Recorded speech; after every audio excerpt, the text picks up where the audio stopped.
Broadcasting from the beautiful Hill Country in Texas, this is OneRadioNetwork.com. Talk to Patrick now, 888-663-6386, or email patrick@OneRadioNetwork.com. Sorry, we're a little bit late here, a few minutes after 10 o'clock Central Time. One Radio Network, Natural News Radio.com. Stephen Buhner.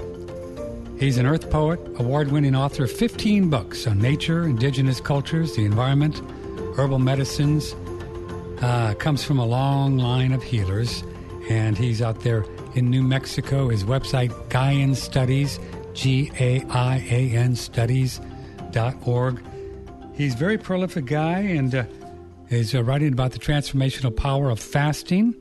I think this just a new introduction. The Fasting Path just came out, and also Herbal Antibiotics, second edition, revised, just came out, or is coming out in the next couple of months. And then Healing for the Lyme disease. Wow, that's coming out this year. And he wrote a book in conjunction with Daniel Vitalis about pine pollen that we wanted to talk about. Stephen Buhner, good morning. Hi, Patrick. Thanks for having me on. Yeah, what's happening in New Mexico? Well, as usual, we got our fires this year, and but other than that, it's New Mexico, which is the slowest place I've ever lived, which is great. That's right. Do you just get up, Stephen, and just get to act like a medicine man all day? What do you do?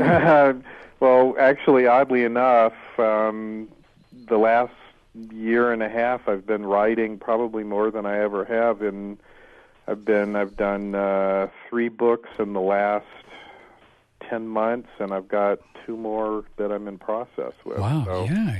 Pretty much that, and wandering in the forests and the wildness of the land here. That's what I spend most of my time doing. And you're researching good old Lyme disease. Boy, that's a... Well, Lyme disease, yeah, I just actually turned in a manuscript to Inner Traditions on treating co-infections of Lyme disease, which is kind of a companion volume to my book called Healing Lyme. Mm-hmm. And then right now I'm actually working on a book on herbal antivirals for emerging antiviral diseases. Wow. I don't want to get too far into Lyme because we want to talk about pine pollen, but overall, Stephen Buhner, with what you know about the body and healing, is it a good thing to try to go in and get this specific Lyme disease and have the body eat it up somehow, get rid of it? Is that the protocol? I know that's a broad... Well, the funny thing about a lot of this, when diseases first sort of were being treated by technological medicine and pharmaceuticals, the stuff that tended to be most common were really a lot of bacterial diseases, and they, discovered penicillin first, and it was fairly miraculous, and that sort of became the focus, trying to find the silver bullet that would kill the disease, and it worked really well for maybe, let's say, 20 different bacterial diseases for a fairly long time. And then with viruses, they actually tended to go more with vaccines. They haven't found very many antiviral medicines, pharmaceutically speaking.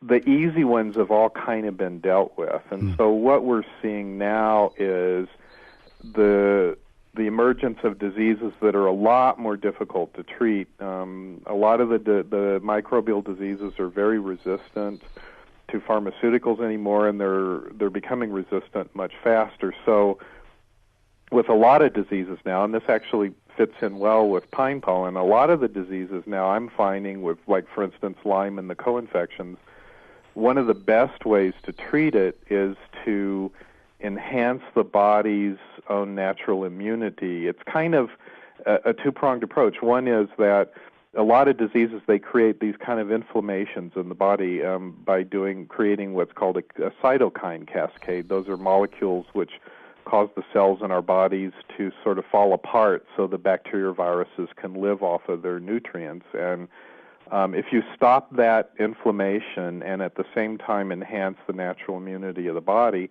what really happens is that you're perfectly well, even if you might have some of those bacteria or viruses still in your body.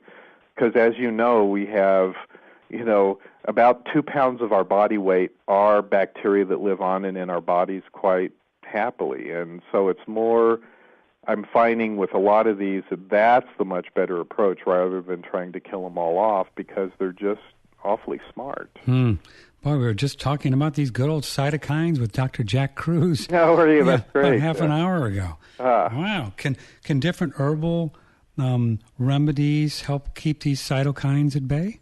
Yeah, that's one of the really fascinating things about the way a lot of herbal medicines work. Like there's a really great one I've been doing some work with recently called Scutellaria bicolensis, which I beg your pardon? You can't say that. Latin does sometimes set people off. You like can't that. say that on the radio. But it's a Chinese skull cap, or it's called Bakel skull cap sometimes, and it is a very remarkable herb. It tends to shut down the kind of cytokine cascades that get created, for instance, in the central nervous system from things like mycoplasma or encephalitis. Wow. And so it protects the neurons of the brain. So instead of getting that deterioration, what you get is the neurons are re-stimulated to grow and are protected. And there's just really good research on it, as well as, several millennia of use. So looking at cytokine cascade interrupters is sort of like the leading edge of herbal medicine now, and they work in every part of the world except the United States and Europe. Research on that is just going gangbusters. So yeah, they work really well for that. What's the everyday name? I know I'll get emails. People want to try this herb. What is it called? Chinese skullcap or Bakel skullcap, but it's really the Chinese version of skullcap. How do you spell Bakel? Baical. And folks could actually buy that?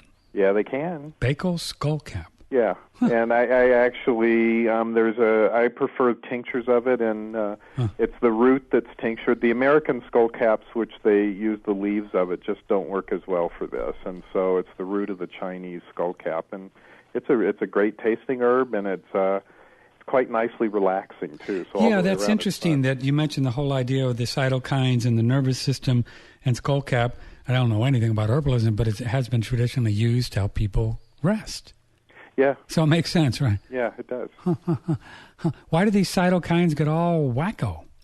Well, a lot of the way you have to understand that the way bacteria and viruses work a lot is they get into the body and they're parasitic organisms. They're feeding off of us just like we feed off of plants and animals surrounding us. And the way they do that, they need certain substances, sugars and fats, just like we do. And what they do is that they then break down the cells in our body, and how, they attach to the cell. They have kind of what are called chemoreceptors that attract them to the cells they want, and then once they fuse with the cell or attach to it, they release these substances which cause the cell to sort of start to break down basically into its component parts so that they can scavenge the sugars and the fats and the various other substances, amino acids and vitamins that they need in order to live. And if they do it at a really low rate, they can live with us just fine, and we don't notice much problem. It's just when they start kind of over-harvesting us that we start to get really sick. Right. So that's just a mechanism they've developed over, many millions of years, actually, and they're very, very good at it. Why do these guys, or how did they evolve, Stephen Buhner, their herpes and mycoplasms, the so-called sins of our fathers, and I guess, what is the other one, the syphilis, and these little guys just hide deep down in there. They're just clever?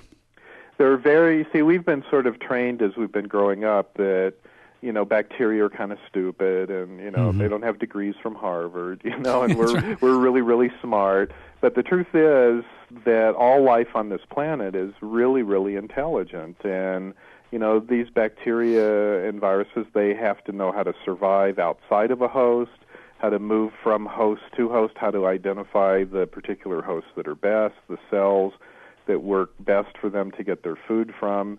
And it's this very, very sophisticated adaptation that they've gone over for a long time. And it's really part of the balance of life on this planet, and it's very, very sophisticated. So they're a life form just like any other, and they're part of the huge complex web of life on Earth, and we're just in that web with them, and sometimes we win and sometimes we don't.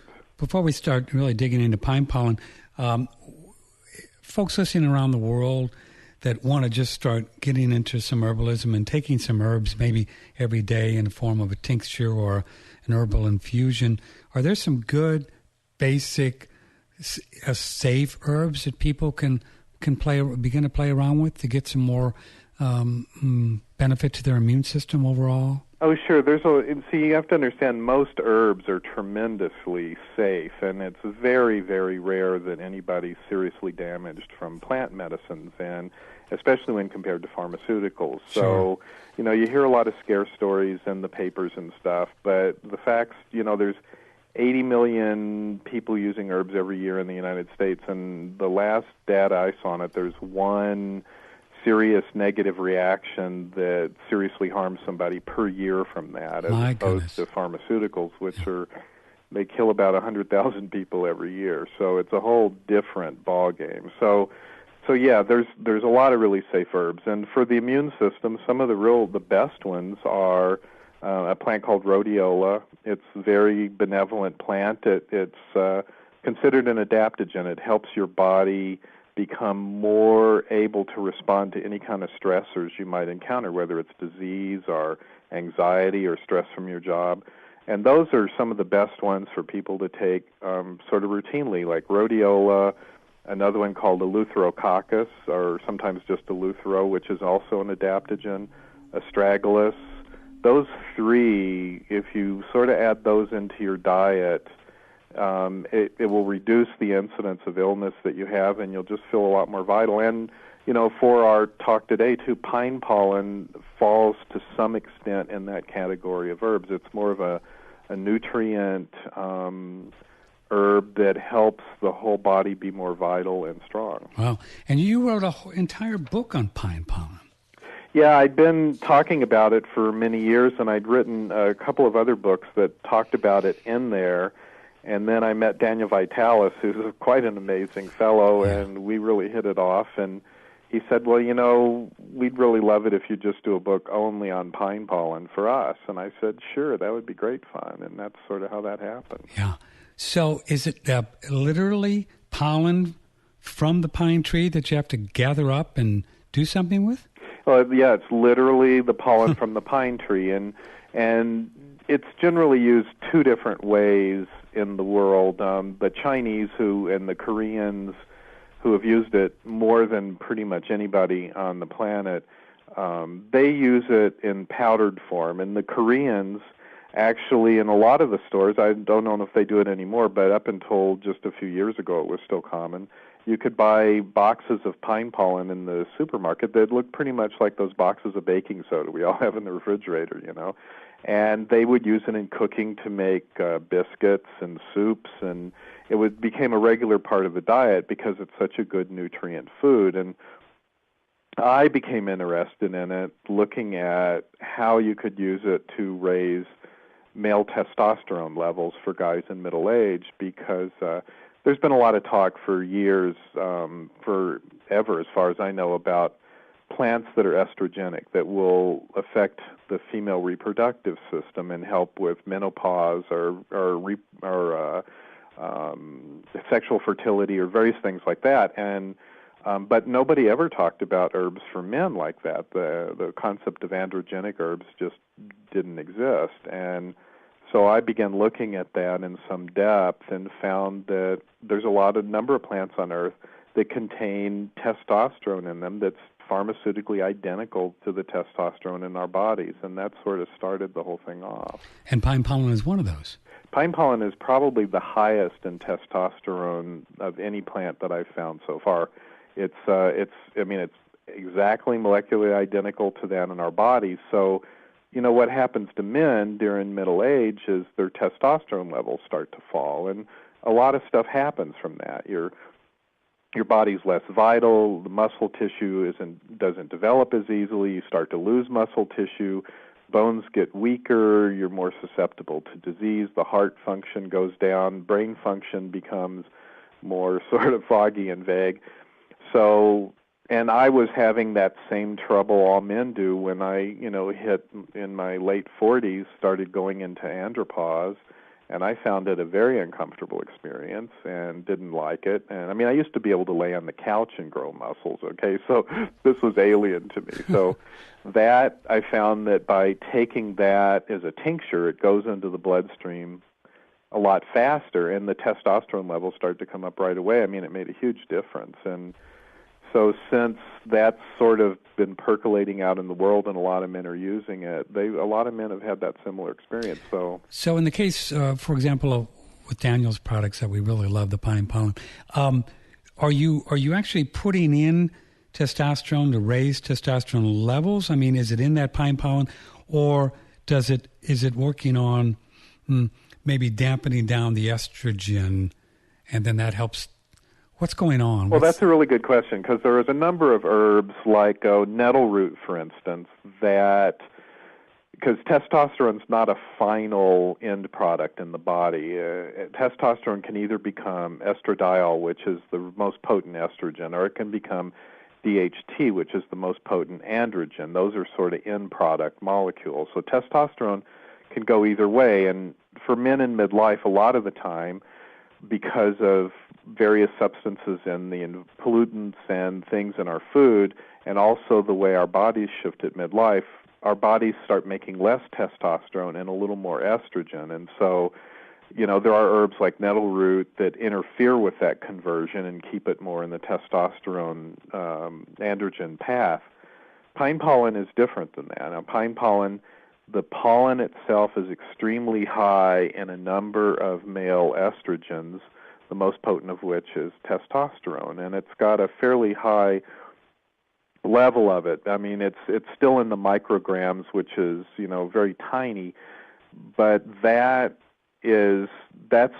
really all the difference between us and women, is that we have this microgram more than they do, and then in the womb, that shifts us into the male developmental pattern. So when we start adding that stuff back in to our bloodstream, which you do if you take that sort of tincture and you hold it in your mouth for a while and then you swallow it without putting it in any water or anything, it goes right through the mucous membranes into the bloodstream, and so you start to get an increase in the body of actual testosterone, which then circulates to pretty much every cell in the body, and that then begins to increase vitality and muscle strength and everything else.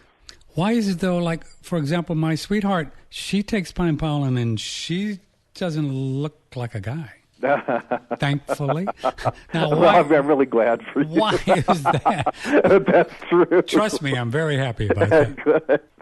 Well, the thing is that women have testosterone in their bodies, too, and just like as we have estrogens in ours, and it's like we've got basically this hormonal balance dynamic that's happening, and which has been refined over a very long period of time in the human body. So the thing is, one of the things that happens to women in midlife is their testosterone levels also begin to change and begin to reduce. They need a little bit more of it because then it helps their bone strength as well. It helps their muscle strength. And so I just look at it as a difference in dosage, really. When women take it, see, testosterone's also, it's a quite magnificent neurochemical. It helps neural function in the brain tremendously, so you have a much more alert kind of capacity for thought and responsiveness to external stimuli. And so everybody needs it. It's just how much we need as a whole, that's just, as in everything, it's the dose. What's the difference between going out in the spring and putting down a tarp and gathering some pine pollen, which is, I guess, fun to do, eating that, and then maybe taking survival pine pollen and the grape alcohol, the tincture? What's the difference in the body? Okay, the difference is that it depends on what you're using it for. Now, pine pollen is probably one of the best nutrient food substances on the earth, and pines make way more of it than they need. I mean, they're using it, the pollen, to reproduce. it flows through the air. It's taken into the young pine cones, and where it fertilizes the pine seeds, the ova in the pine, and then the pine seeds develop, which then create new pines. That's what it's for, but they don't need to produce as much of it as they do. They produce it literally by the thousands and thousands of tons, and that stuff blows through the air, fertilizing a lot of them. A lot of it falls on the ground, and then there's literally some places where the pollen gets so thick the people in the towns have to use snow shovels to shovel it up. My goodness. And it's sometimes we're in a heavy season, you'll see it forming on cars and the surface of little rain puddles, and it's that yellow kind of powder. Well, when you eat that, it's made to be uptaken by all of the life around it. All of the other plants take it in and use it for growth. Many of the animals eat it, and it's a very nutrient substance. So if you eat it, what happens is it goes through your GI tract, and the GI tract then begins to extract the substances it needs and then puts it into the bloodstream, and there's a lot of great stuff in it. I mean, it's really high in amino acids and protein and vitamins, so it's a very magnificent substance in a lot of different ways. But when it goes through the GI tract like that, much less of the testosterone actually gets into the bloodstream. It's more what you get is a very low tonic dose of it, so that if you eat it over time, it will begin to raise your testosterone levels. And so you'll get kind of a lot more vitality, and it's considered kind of a longevity herb. And more like ginseng, where you take it just ongoing every day in the powder form. Right, and that's exactly, it's kind of a nutrient longevity tonic food, and it will over time raise levels. But if you really want to raise them fast, you don't want to let it go through your GI tract, hence the use of a tincture. I see. And so, folks, I mentioned you go outside and collect it under the trees, but Daniel also sells the powder if you want to play with that, and you can get it through our website. If you would, click and order the pine pollen. With Stephen Buhner, very prolific guy. He lives out in New Mexico, and he's writing about all kinds of things these days. You can check out his website, Gaian Studies, Gaian Studies.org. Patrick Timpone, OneRadioNetwork.com, and also NaturalNewsRadio.com. We stream every morning. We're going to have fun tomorrow. We're going to talk about a massive tort, money laundering, foreclosure, over 200 banks involved. Yeah, with the lead attorney on this lawsuit. It's a tort class action lawsuit tomorrow morning at 10 o'clock, and this is really monumental, and I think you're going to find this fascinating. That'll be tomorrow, and then before that, we're going to do talking about cleansing and stuff like that, colonics and things like that with Shia Lynn Bard. Stephen Buhner, if you'd like to be on the show with Stephen, have a question about herbal tonics, things like that, pine pollen or whatever. Stephen's here for a few more minutes. 888-663-6386. Email Patrick at OneRadioNetwork.com. Patrick at OneRadioNetwork.com. So plants around the forest and animals and all other kinds of species eat this pine pollen. So the pine trees are they're doing a big service for the forest. That's so cool. They are. And, plants nature's not really quite as red in tooth and claw as we were led to believe when we were growing up in school. There's a lot of cooperation and codependency, interdependency that occurs in nature, just like among people. And the plants quite commonly support their communities, and of those trees are considered to be keystone species because around them archipelagos of life always develop. And this thing that the pine trees do, their pollen, it's astonishing if you look at, because there's been some great researchers who went in and saw how much more growth occurs in the ground cover plants from their intake of that pine pollen. It's not I don't think of it as a fertilizer, but you can sort of use that kind of concept to explain how much more growth occurs once they take it in. Here's an email from Lisa. If you have an email for Stephen, you can do that, Patrick at OneRadioNetwork.com.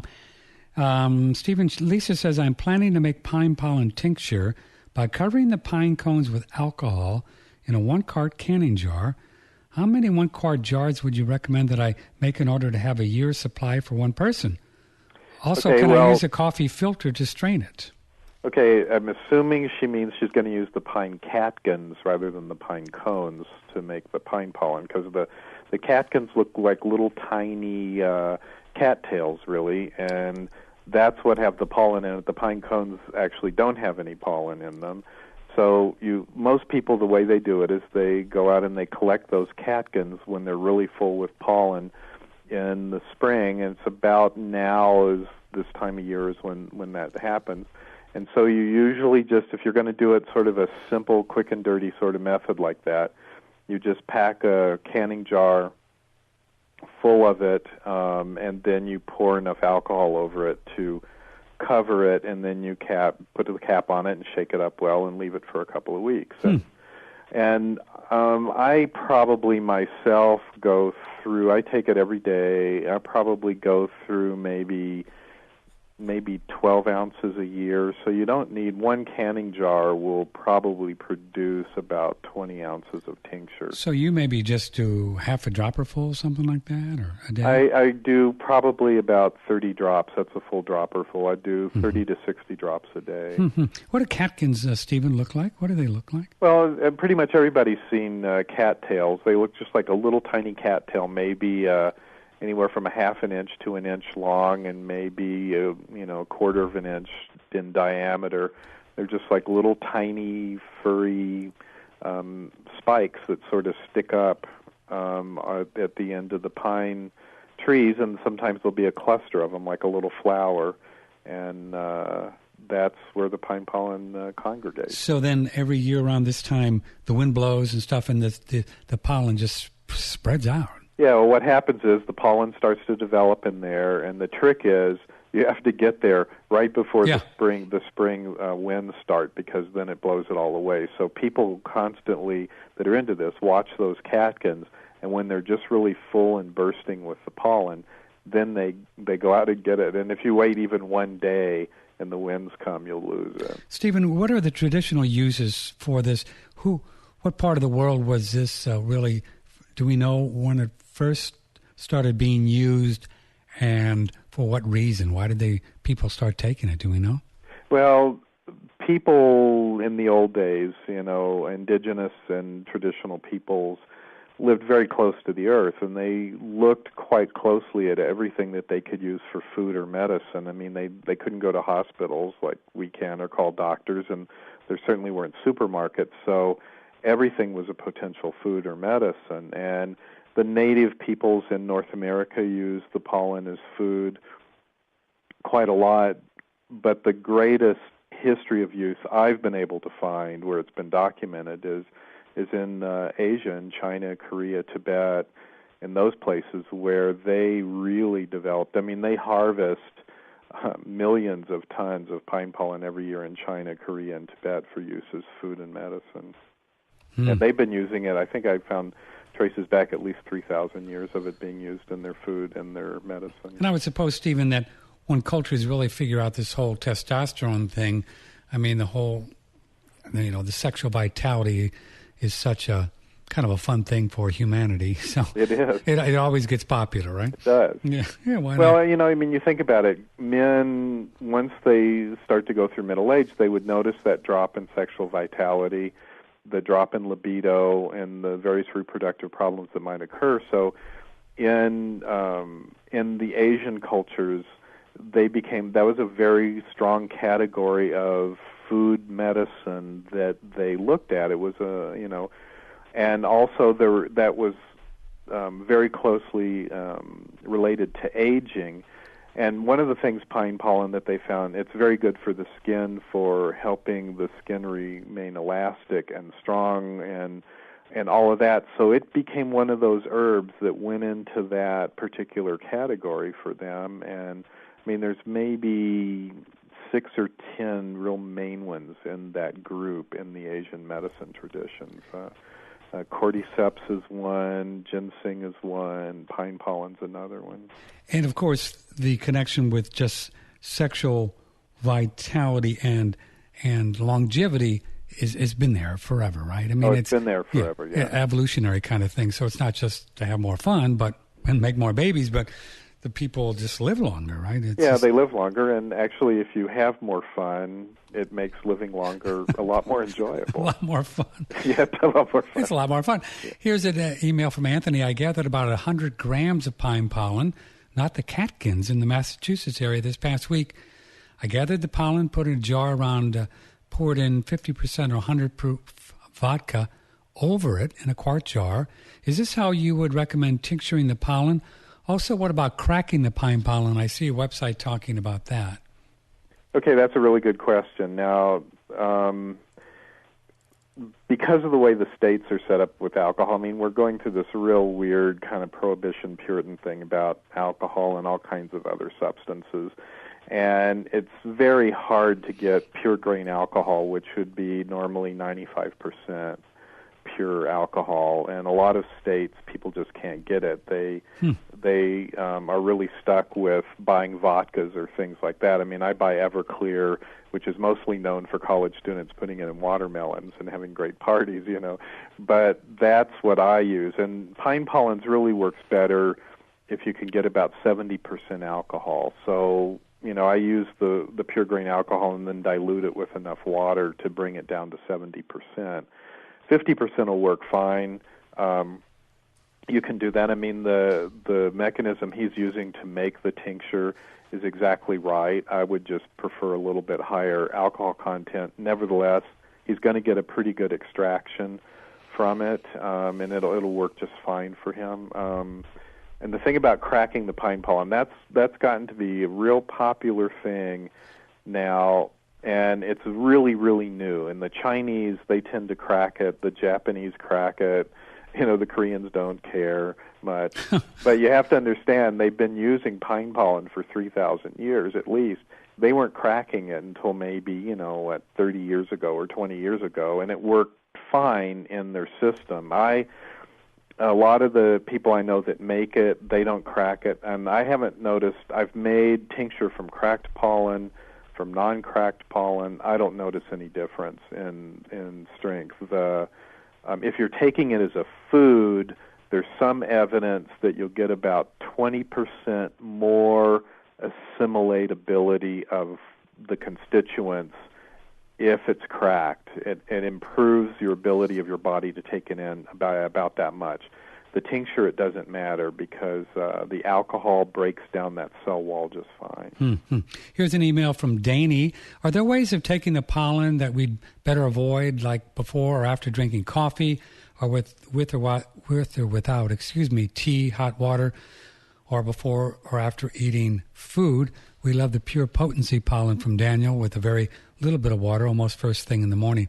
Thank you all for your work. Yeah, well, that's a great question. I take it on an empty stomach in the morning. I take it in the morning, right, when I get up, very first thing, and I take it right before I go to bed, a number of hours after dinner so that my stomach's fairly empty again. And that I find that because what I want is, for me as a male, I want it to get into my bloodstream without any messing around. And usually when I get up in the morning, and my body starts to wake up, my body's all ready for some sort of food intake, so it's going to pull whatever I put into it in pretty quickly. And so that's how I do it, and I find I get the best results that way. The only negative thing that I know at all about pine pollen is, and even though I said that it's all my books and everything, it didn't make any difference, that this is not for guys in their 20s. It is not for bodybuilders and, for rippling six-packs. And there's been, nevertheless, the bodybuilders, a bunch of them started to use it, and they started taking up to an ounce at a time on an empty stomach, and it would go very fast into their bloodstream. If you do that, it will cause the same kind of negative side effects that you get if you take too much pharmaceutical testosterone. I mean, these guys started getting testes shrinkage. And oh, good. That's great, man. and I love this stuff. Look at my testes. Yeah, They're I know. Smaller. I know. Oh, and they, their body shut down its own production of testosterone. And even though I said that would happen, they're like, no, I'm going to do it anyway. That's so, right. That's the only real side effect. And there's maybe 1 out of every 10,000 people, if they have pollen sensitivity to pine, which is actually fairly rare, they could have reactions. Yeah. But other than that, there's really, on an empty stomach's best, there's really no other kind of contraindication. Stephen Buhner, isn't there some classic line in herbalism or about dosage? Yeah, well, what is that line? It's always really, and I forget exactly how it goes, but it's like it's in the dose, because people will talk about poisons and plants. There's really no such thing as a poisonous plant. There's just plants you've taken too much of. And so, as in anything, the healing is in the dose. And that's sort of what that famous line is. And there's very, very poisonous plants that are used in medicine that if you take a very tiny dose of it, it's actually very good medicine. And there's very, very, very good plants. Like if you sat down and ate 5 pounds of sugar, I'm pretty sure it wouldn't agree with you. Oh, pretty sure, yeah. Okay, what's your first name? Where are you calling from? Timothy in Austin, Texas. Okay, Timothy, you're on the air with Stephen Buhner in New Mexico. Hey, good morning, and thank you so much. Have you ever come across something that actually could shrink and enlarge prostate? We're not talking about taking saw palmetto in, thinking that it will prevent it, but actually going back and shrinking and enlarge prostate. I spent a day with Doug Simons, the herbalist from Mexico. Yeah, and he sold me some ocotillo, the spiky herb. Right. He told me to boil it, but that didn't do anything that I could see. Okay, the prostate can enlarge from a variety of different reasons, and it depends on, if you've got prostatitis, which just simply means an inflammation in the prostate, or you've got benign prostate hyperplasia, which is sort of a different process. But really, when you get the prostate being enlarged like that, what you need to do is you need to take a good amount of herbals that are specific for the prostate over a long period of time, so you're sort of bathing your body in those substances. A prostate generally enlarges. It's a chronic condition that occurs over a long period of time, so it takes a while to reverse it. And usually, really the best things for that there's 3 really great things for that. And if you use them all, it's even better. Saw palmetto, nettle root, and a product, it's a ryegrass pollen product, and there's various kinds on the market. Cernitilian is one of them. But you take those in like fairly substantial quantities, 1,000 to 2,000 milligrams a day, and you just sort of bathe your body really constantly in that, and after a while the prostate will begin to shrink. And it could take anywhere from 3 months to a year, but it does work. Saw palmetto, nettle root, and ryegrass pollen? Right. Never heard of that. Ryegrass pollen. That was developed in Europe, and it's actually a really great product. Mm-hmm. Mm-hmm. Where I could find this ryegrass pollen? Yeah, if you just get on the internet and Google it, you'll find it. You can find anything on the internet. Yeah, pretty much. Yeah. Thanks, gentlemen. Okay. You're welcome. Except Natalie Portman's phone number is the only thing I haven't been able to find. I don't know. Okay, let's see. I have a question for your guest this week, talking about pine pollen. 42-year-old woman who has struggled for 15 years, especially since my first pregnancy 16 years ago, with weight gain and extreme difficult taking it off. I've learned that I'm very estrogen dominant and just now starting to take natural progesterone product that is dissolved in vitamin E oil. I have some pine pollen from Surthrival that I've ordered through your website, but I'm a little nervous about taking it. It seems like it's marketed a lot to men to increase androgens, but I heard that it will help women too on the removal of estrogen from the body. So I'm a bit confused and wondering if your guest could give a detailed explanation of how pine pollen works for benefit women. I definitely don't want to be increasing my testosterone too much, smiley, but I do want to clear the excess estrogen. It is even possible. For Lisa from Lafayette, Louisiana. Great question. That is a good question. And the thing is, it doesn't get rid of the excess estrogen, but it will. What you're looking at that's important is the estrogen-testosterone ratio in the body. So you don't really need the same kind of dosage range necessarily that men who are struggling with andropause do, but a really good way to start is maybe a half a dropper full, which would be about 15 drops, and try that morning and evening before bed for a while and just see how you go. A lot of things with herbal medicines, it's a matter of taking it into your body and finding what the dosage range is that works for you. Like I have to do that with other things. Like for me, if I take 2 ibuprofen, it does nothing. So, and I just thought it was a joke until I took 6. And then I went, oh, that's what everybody's talking about. So that's why they take this this is great stuff. And so that you got to find, and then I know some people that if they take 5 drops of an herbal tincture, it is the maximum dosage they can take and it works fine. And other people can take 250 drops and it's just, that's where they need it. So you begin, I'd say about 15 drops twice a day like that, and see how you begin to respond. And what it does is it will increase the testosterone ratio in your body, which will start to balance the estrogen by having this other side in place. And that also will help your body burn fats more efficiently. And that's one of the things testosterone does. That's why teenage guys can eat, 40 hamburgers a day and gain absolutely no weight, because the testosterone uses that, the body's furnace is working at such a good level that fat just can't accumulate. Here's an email from Beverly in Wisconsin. High cortisol levels, yuck. I love you guys, you're so creative. Yuck. I had a saliva test. My cortisol levels are off the charts. I'm having problems sleeping. Can Stephen recommend some herbs to take to help me sleep? That Chinese skullcap is extremely good for that. It's very... That's tied in with the cytokine thing? Yeah, well, it's particularly good at balancing that kind of dynamic in the body, and it's a good herb for sleep. Another really, really good herb for sleep is ashwagandha. Oh, and let me back up on the Chinese skullcap. One of the great things about that herb is it's particularly high in melatonin. It's one of the highest plants in that. So when you take it into your body, it helps raise melatonin levels in the brain. Melatonin is also very good at shutting down cytokine cascades. It's a very potent antioxidant itself, and it will really help you sleep, and it'll help you relax.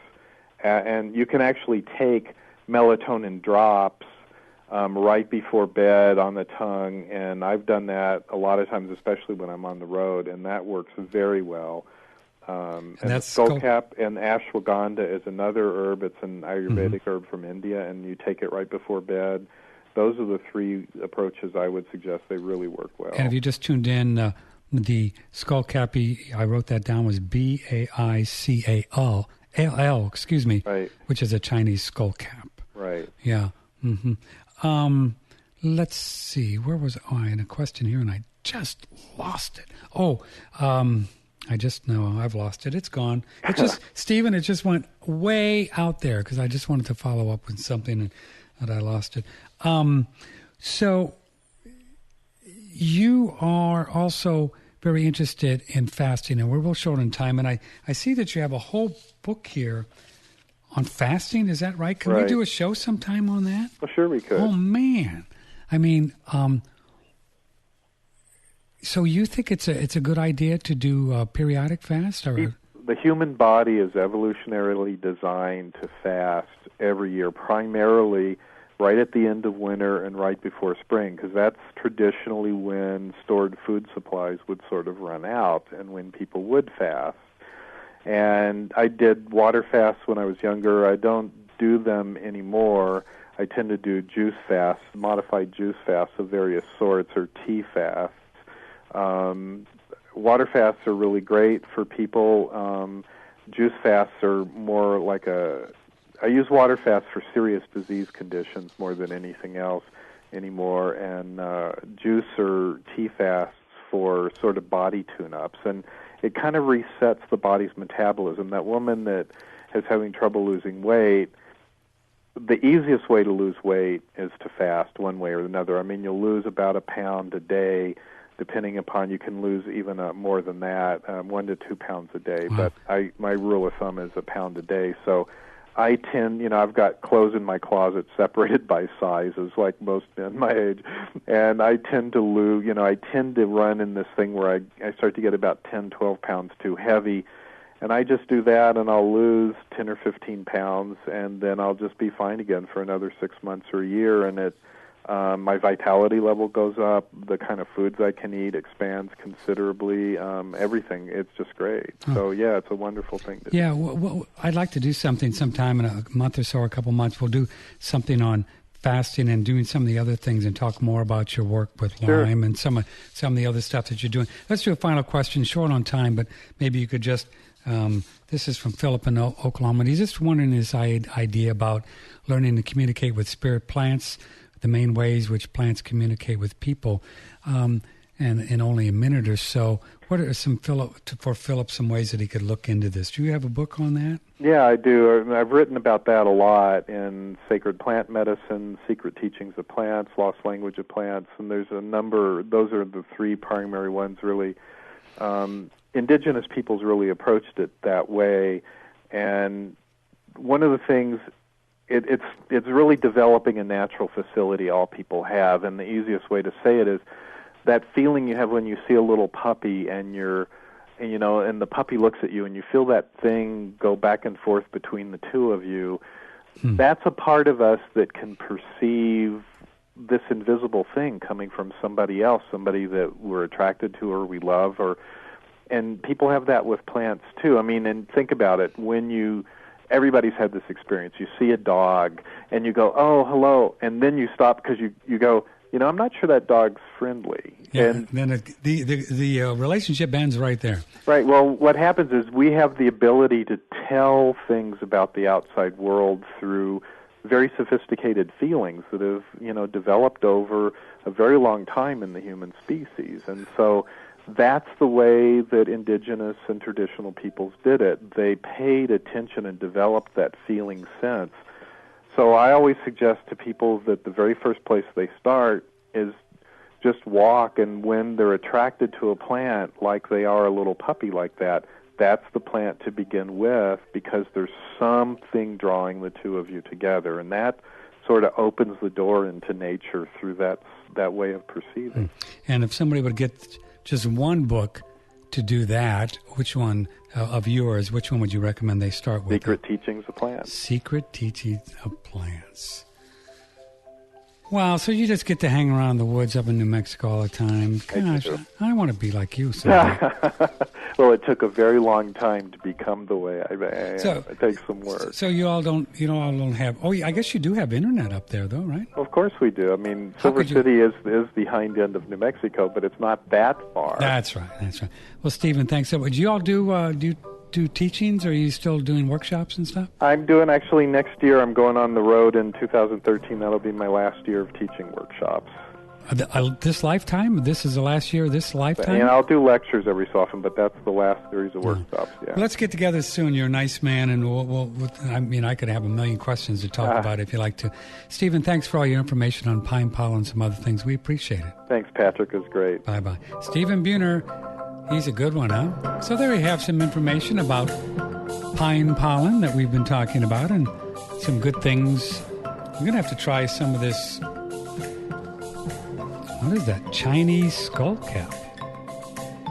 Ties in with what Dr. Jack Cruz is talking about, those cytokines. You know those cytokines. Okay, we'll put some of this information right on the front page, and also the link to Stephen's website, Gaian Studies, GAIAN Studies.org. We'll have a wild show tomorrow. Yeah, baby, going to be a fun one. Talking about cleansing, talking about big old foreclosure things.